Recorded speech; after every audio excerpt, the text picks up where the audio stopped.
नमस्कार। नेताजी हाजिर हो चुके हैं आपके इस शो में और सबका स्वागत करते हैं। नेताजी हाजिर हो रहे हैं। सभी नेता वन बाय वन बाहर निकल कर अपनी बातें कहने की कोशिश कर रहे हैं। लेकिन उत्तर प्रदेश विधानसभा की बात करें तो उत्तर प्रदेश विधानसभा में सभी बड़े राज्य नेता, बेशक दिल्ली की बात करें, दिल्ली के बड़े आला दर्जे के नेता हैं, वो भी अब उत्तर प्रदेश में अपनी बात बोलने के लिए पहुंचे हुए हैं। बेशक केंद्रीय मंत्रियों की बात करें, बड़े राज्य नेताओं की बात करें, सभी पार्टी के नेता उत्तर प्रदेश की सियासत में पहुंचे हैं। विधायक तो ये कह सकते हैं कि सभी विधायक तक सब वहां पहुंचकर अपना बात एक दूसरे के साथ साझा करने की कोशिश कर रहे हैं। वोट की राजनीति जो उत्तर प्रदेश में हो रही है, बयानबाजी की बात करें तो उससे तो यह कह सकते हैं जुमलों की बरसात उत्तर प्रदेश की सियासत में पहली बार सब लोगों को देखने सुनने को मिल रही है, सबके मुंह से। अब ये कह सकते हैं कि उत्तर प्रदेश की सियासत में लोगों ने जो कॉमेडी शो है वो देखने बंद कर दिए हैं। अब लोग सियासी रैलियां जो उत्तर प्रदेश में बड़े बड़े मंत्रियों की रैलियां उनको सुनकर ज्यादा मजा लेते हैं। तो अब एक और नई मजे की बात आपको सुनाते हैं जो बहुत ही ज्यादा ये न्यूज फ्लैश हो रही है टीवी न्यूज चैनल और फेसबुक, ये कैसे बड़े सोशल मीडिया के ऊपर एक बड़ी चर्चा का विषय बनी हुई है। और यूपी में ये विधायक नहीं बने तो शादी नहीं करेंगे नेता। एक बड़ा बयान निकलकर सामने आ गया। नेताजी ने अपना शादी को वोट के लिए परवान कर दिया कि भाई हम नहीं करेंगे शादी। तो मंत्री जी ने अपील किया है, घोड़ी छड़वा दीजिए इनको वरना रह जाएंगे। बीजेपी और अपना दल है, जो बीजेपी और अपना दल का जो गठबंधन है उसके उम्मीदवार हैं। यूपी के फैजाबाद की अगर बात करें, नेताजी ने इसका संकल्प लिया है और खुलासा किया है। इस बात का खुलासा किसने किया है? केंद्रीय मंत्री है बीजेपी की, केंद्रीय मंत्री बीजेपी की अनुप्रिया पटेल ने एक रैली के दौरान ये सब बात खोल करके माइक के ऊपर कही और लोगों को बताया कि ये जो नेता हैं ये क्या करना चाहते हैं, आपके लिए क्या करना चाहते हैं। अनुप्रिया पटेल ने बताया। केंद्रीय स्वास्थ्य राज्य मंत्री हैं पटेल, और इन्होंने कहा कि दूल्हे को घोड़ी पर चढ़ा दो, पीछे ना रह जाएं भाई, इनको चढ़ा दो घोड़ी के ऊपर।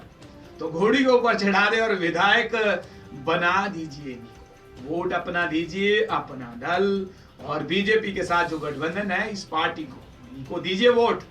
तो अनुप्रिया पटेल ने जोर देकर के सबको कहा है कि भाई इनको घोड़ी के ऊपर चढ़ा दीजिए घोड़ी के ऊपर, विधायक बना दीजिए। केंद्रीय स्वास्थ्य मंत्री हैं और उन्होंने कहा कि मैं तो पहले आपको ये बता दूं कि जब चुनाव जीतेंगे, इन्होंने कहा है मेरे से, जब वो चुनाव जीतेंगे उसके बाद ही वो शादी करेंगे। तो मेरे को तो अब पता चला है कि अब ये ऐसा इन्होंने फैसला ले रखा है, मुझे तो अब पता चला, तभी मैं ये बता रही हूँ कि आप अब लोगों से हाथ जोड़कर विनती करती हूँ, हाथ जोड़कर कि भाई इसको दूल्हा भी बना दें, घोड़ी के ऊपर चढ़ा दें और विधायक भी बना दें। आपकी वोट पड़ेगी तो ये विधायक बन जाएंगे और जब ये विधायक बनेंगे तो ये दूल्हा भी बन जाएंगे, घोड़ी के ऊपर चढ़ जाएंगे। रिक्वेस्ट किया।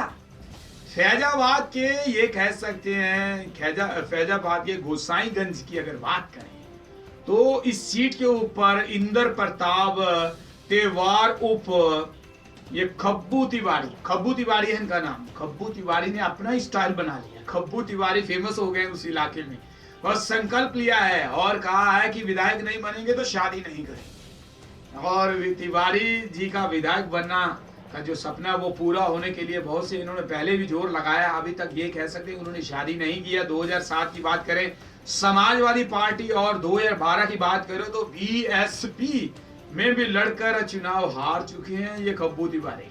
तो खब्बू तिवारी से पहले समाजवादी पार्टी के साथ भी रहे हैं और उसके बाद 2012 की बात करें, 2012 में बीएसपी बहुजन समाजवादी पार्टी मायावती की पार्टी में भी उन्होंने अपना जोर आजमाइश किया, लेकिन वहां से भी उनको जीत नहीं हासिल हुई, वहां से भी हार गए बीएसपी के साथ। तो अब इन्होंने जो अपना दल है, अनुप्रिया पटेल का ये अपना बनाया हुआ पार्टी है, इसमें ज्वाइन करने के बाद अब इनको लगता है कि शायद अब उनका जो ये काम सफल हो जाए। अब अपना दल ने बीजेपी के साथ गठबंधन कर रखा है और खब्बू मियां को लगता है कि भाई अब हमने जो ये बड़ा संकल्प लिया है, शायद लगता है कि अब लोगों को थोड़ा शर्म आ जाए कि भाई चलो खब्बू मियां का घर बस्ता हो जाएगा, एक वोट डाल दो। तो ये कह सकते हैं कहीं ना कहीं जो इमोशनल ब्लैकमेल सबको किया जा रहा है। इससे पहले रायबरेली में भी एक खत भेजा था। अगर बात करें जो कांग्रेस की सोनिया गांधी है, इन्होंने भी एक इमोशनल खत भेजा था, इमोशनल कर दिया था सब रायबरेली के जो वोटर्स थे। तो यही एक इमोशनल कार्ड अब खब्बू मियां भी खेल रहे हैं और वो कहते हैं कि अगर विधायक बनूंगा तो शादी करूंगा। और अनुप्रिया पटेल ने भी हाथ जोड़कर कहा है कि भाई खब्बू मियां को घोड़ी के ऊपर बिठा दीजिए, इनकी शादी करवा दीजिए, नहीं तो ये ऐसे ही रह जाएंगे। तो ऐसे क्यों रह जाएंगे, क्योंकि 2007 और 12 की बात करें तब भी खब्बू मियां ने बहुत जोर लगाया, ट्रायल मारा, लेकिन बनी नहीं बात। तो अब खब्बू मियां की शादी हो पाएगी या नहीं हो पाएगी, ये तो अब वोटर्स के ऊपर फाइनल हो गया, वही तय करेंगे कि खब्बू मियां को शादी के मंडप में बैठाना है या फिर एक बार फिर से खब्बू मियां को 5 साल के लिए वेट करना पड़ेगा। तो ये एक बड़ा सवाल बनता चला जा रहा है। लेकिन जैसी लहर बताई जा रही है, वहां पे लहर अनुप्रिया पटेल की अच्छी है, अच्छी पकड़ है सीट के ऊपर, तो बीजेपी के साथ गठबंधन होने का भी बड़ा फायदा खब्बू मियां को मिल सकता है। तो खब्बू मियां की शादी हो जाए, हम भी यही दुआ करते हैं कि भाई राजनीति तो चलती रहेगी, पार्टी बदलते रहेंगे। खब्बू मियां 2007 में कोई पार्टी में थे, 2012 में, अब बीएसपी में, अब एक ऐसे 2017 में, 2017 की बात करें तो खब्बू मियां अपना दल में पहुंच चुके हैं और बीजेपी के साथ इनका गठबंधन है। तो भाई आपको भी निवेदन है, अगर खब्बू मियां को आपका लगता है कि खब्बू मियां की शादी हो तो अपना वोट अवश्य दीजिए। और नेताजी हाजिर हो इस प्रोग्राम में आपको अवश्य बताएंगे वोटिंग के बाद खब्बू मियां जीते हैं या खब्बू मियां फिर से कौवारे के कौवारे रह गए। और देश और दुनिया की तमाम न्यूज देखने के लिए आप हमारे साथ बने रहें। आप सब लोगों को बहुत बहुत धन्यवाद करते हैं। परमजीत भगने को दीजिए इजाजत, सबको बोलेंगे नमस्कार।